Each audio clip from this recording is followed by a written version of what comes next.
If only I could find the right voiceover for my luxury campaign. Hey!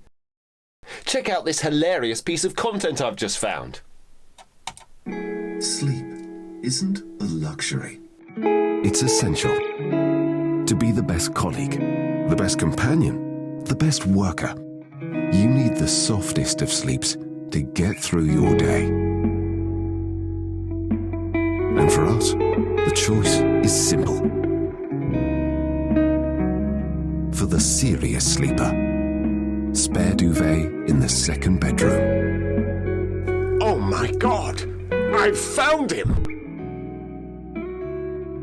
Diversifying your income streams is crucial as a freelancer, and if you've been watching this channel for any amount of time, then you should be aware of the following ones. 1 is working through agents, 2 is work through pay-to-play auditions, 3 is work through direct marketing, and 4 is work through SEO. But when it comes to social media, our thinking can become a little muddled. People will tell us that creating content to establish and reaffirm our reputation is incredibly important, but being clear about how the process actually works can be very vague at best when it comes to social media. Now, I've been experimenting quite a lot over the past 6 months on a variety of different social media platforms to work out exactly what I should be posting, but even more importantly, why. And what I found most useful to define is that social media works in 2 clear ways. In the first place, it's part of your outbound marketing strategy, using social platforms to contact potential leads or clients to make them aware of you and essentially augmenting your direct marketing. But the second way is through social selling or inbound marketing, which is all about getting people both inside and outside of your social circle to know, like, and trust you, to reaffirm your status as a preeminent professional in your field. So in this video, I wanted to explain and demystify slightly what my approach is to this latter aspect. Now, of course, I have to confess that in a hopefully quite short video, this is a very superficial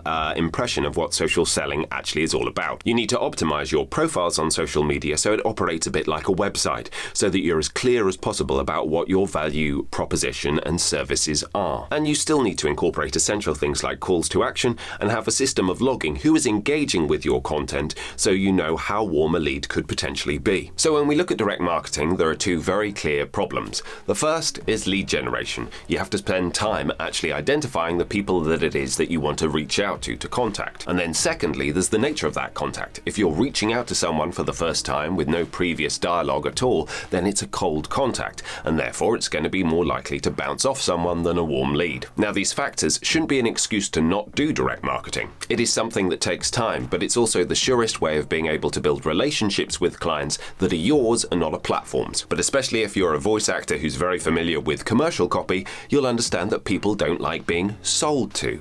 They like to know, like, and trust the people that they're engaging with, and the selling itself is actually very subtle. And social selling is a way of doing that in marketing terms. So the concept behind social selling is ostensibly quite simple on paper. The first thing you do is that you create content on your platform of choice so that people get to know, like, and trust you by you entertaining them or educating them or a combination of the 2. And then through the quality of your content, people get to engage with you, they choose to connect with you, and they begin to know, like, and trust you. And as your network grows, organically, so the size of your audience will increase. On a platform like LinkedIn, for example, when you connect with someone, the people that they are connected with, which you are not, have a greater chance of actually being able to see your content, those second and third degree connections as the platform labels them. And you can even do this in a quite specific, conscious way. So for example, if there's a company that you really want to work with, there's the direct marketing way of approaching that, which is identifying who the decision maker is and then reaching out to them directly.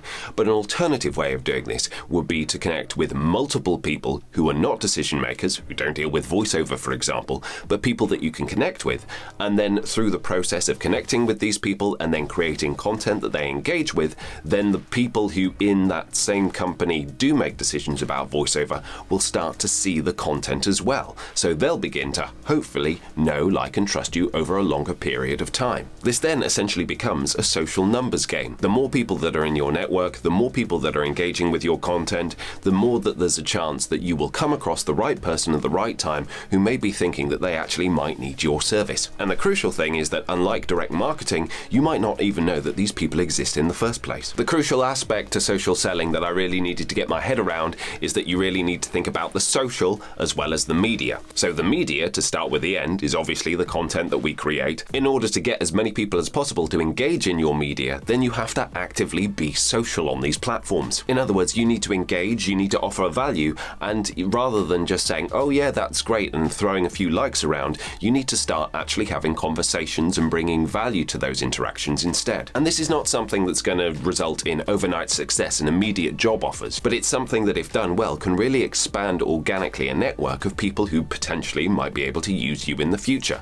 I recommend looking at the likes of people like Leah Turner or Nick Rayburn or Ashley Leeds, who all have been able to master ways of creating good, engaging content that continues conversations and gets your brand and your skills, your knowledge, your values all out there. Whether you're saying the right thing or not doesn't really matter so much. Instead, what your emphasis is on is proving your worth, showing your tastes, your likes, your dislikes, and your passions, and basically being able to catalyze people's decision-making process about you so that they can identify you as a creative who is worth engaging. I'm just trying to shed some light on this process. If you're spending a lot of time on social media at the moment now, but you don't really know what it is that you should be doing in order to get some results from it, it's a much less directly salesy approach to direct marketing, and therefore can be a much more enjoyable experience. And I'll confess myself, I am still very much in the early stages of my journey on social selling, but one of the things that I really enjoy about it is that the content creation is a creative act.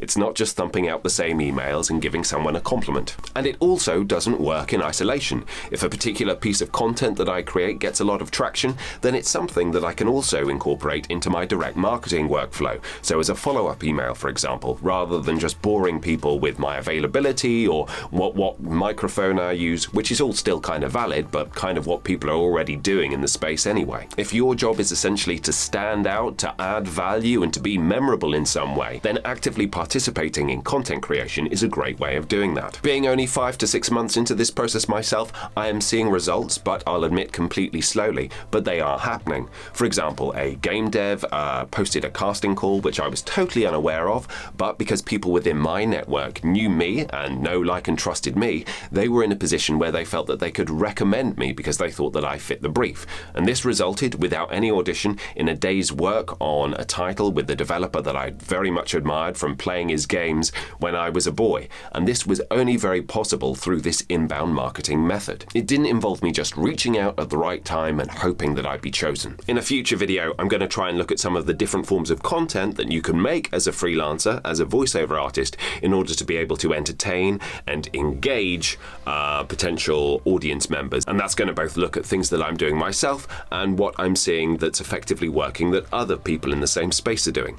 As ever, thank you so much for watching. If you found this video of any use, then please do like, subscribe, and spread the word about this channel, and I look forward to seeing you next time.